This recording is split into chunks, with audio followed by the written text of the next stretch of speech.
Antes de empezar con el lavado de manos, retiramos las joyas. Es importante tener las uñas cortas.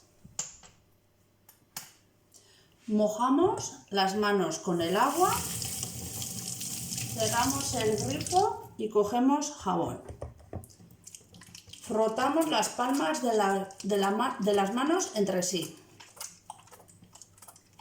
Después frotaremos la palma de una mano contra el dorso de la otra mano, entrelazando los dedos y viceversa.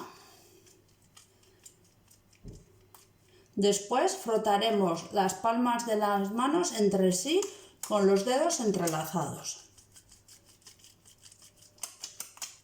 Después frotaremos el dorso de los dedos de una mano con la palma de la mano opuesta, agarrándonos los dedos.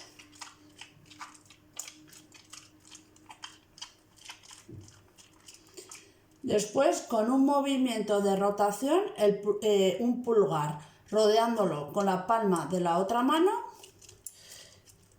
y después viceversa. Y por último, frotaremos la punta de los dedos de la mano contra la palma de la otra mano, haciendo movimientos de rotación y viceversa. Por último, aclaramos